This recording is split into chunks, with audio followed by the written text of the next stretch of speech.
je pourrais éventuellement dire que je suis satisfait de l'état d'avancement de cet important ouvrage qui est l'autopont de la route des Frontières et Bourguiba. Un ouvrage qui à terme aura un linéaire de plus de 600 mètres, donc l'un des autoponts les plus longs, sur les 12 déjà réalisés. Et comme vous le savez, nous sommes dans une zone difficilement, disons, je ne dirais pas d'accès, mais difficilement en termes de travaux, donc de chantiers à réaliser, puisque nous sommes en zone urbaine, plein de commerce, mais aussi il y avait aussi des ouvrages qui étaient là en termes donc, de réseaux, de drainage d'eau fluviale, d'autres réseaux qui étaient pas faciles aussi à repérer. Donc c'est dans un environnement difficile, dans des conditions difficiles, que ce chantier se réalise. Mais heureusement que l'entreprise qui est matière, accompagnée donc, de la maîtrise d'ouvrage AGEROUTE, cette entreprise fait un excellent travail.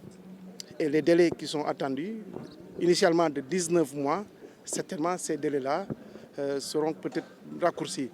Et nous pensons pouvoir récupérer le chantier dans le premier semestre de l'année prochaine. Alors, l'avantage de ce chantier, c'est-à-dire que cela va contribuer à désengorger déjà donc ce linéaire-là, donc la route de Frontières, mais aussi impactera non seulement sur l'avenue Bourguiba, mais aussi au niveau donc, de l'autre autopont, au niveau donc, de Liberté 6. En tout cas, cette visite de chantier, en tout cas, nous vraiment rend très confiants par rapport donc, à l'engagement de l'entreprise, mais aussi par rapport à l'engagement du chef de l'État à davantage rendre fluide la mobilité urbaine au niveau de la région de Dakar, surtout au niveau du département de Dakar, avec les autres projets qui sont en cours de finalisation, projets de mobilité tels que le BRT, qui sera lui-même opérationnel en fin décembre. Le programme des autoponts, en tout cas, règle beaucoup de problèmes à l'échelle nationale, puisque nous avions comme objectif de réaliser 18 autoponts, mais au décompte final, ce sera un peu plus de 18 autoponts, puisque même au niveau de la région de Matam, avec le Dandemayo Nord et le Dandemayo Sud, des ponts et des autoponts seront réalisés à ce niveau. Et la politique infrastructurelle du chef de l'État, elle est là, elle est visible, elle est palpable, et cela améliore davantage non seulement la mobilité, mais aussi la circulation des biens et des services. Vous savez, les travaux en milieu urbain connaissent toujours des difficultés, hein, puisque, comme on dit, c'est un milieu urbain, c'est un milieu où il y a beaucoup d'activités, et il faut régler la question de la cohabitation en instaurant donc un climat de dialogue et de concertation entre les différents acteurs. Les entreprises qui réalisent, la commune qui accueille l'ouvrage, mais aussi les populations autour aussi de l'environnement du chantier. Et ces concertations, en tout cas, toujours aboutissent quand même à des solutions que tous les acteurs essaient de mettre en œuvre. C'est vrai, la route de Frontières en est une parfaite illustration, mais des solutions ont été trouvées. Moi, j'ai toujours reçu des correspondances des acteurs et avec AGEROUTE, des solutions ont été trouvées ou en tout cas en cours de l'être.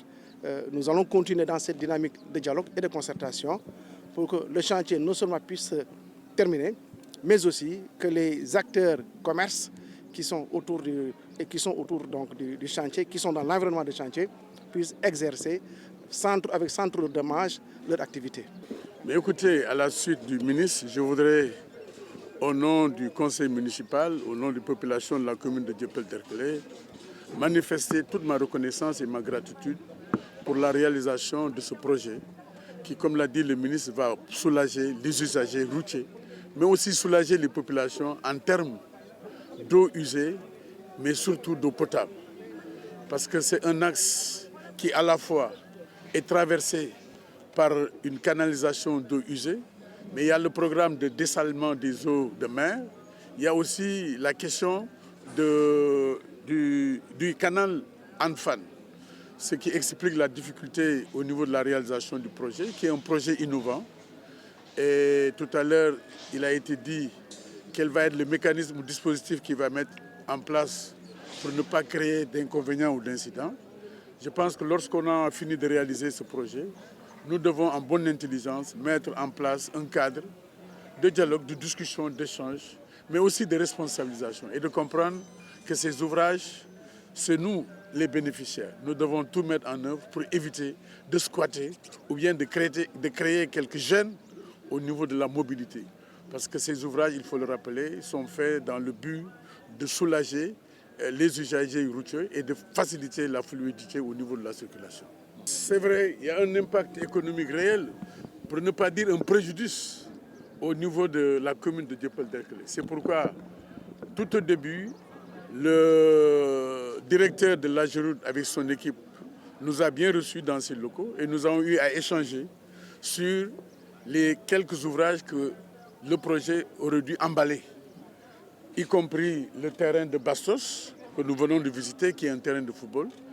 On a parlé du terrain de Bastos, on a parlé aussi du portail, on a parlé de la voirie au niveau de Bastos, mais on a parlé aussi d'autres axes routiers et d'autres programmes de pavage ou de voirie au niveau de la commune. Je pense que c'est ce manque à gagner-là qu'on essaie de rattraper en réalisant de tels ouvrages au bénéfice des populations de la commune de Dieuppeul-Derklé. Dieuppeul-Derklé, c'est le cœur de Dakar. Du Cap Manuel à la case, vous traversez forcément par Dieuppeul-Derklé. À certaines heures de la circulation, il m'arrive même de faire le policier de la circulation pour dire que c'est un axe vraiment sollicité par les usagers de la route. Et je pense que ces ouvrages vont être d'un apport extrêmement important pour la fluidité.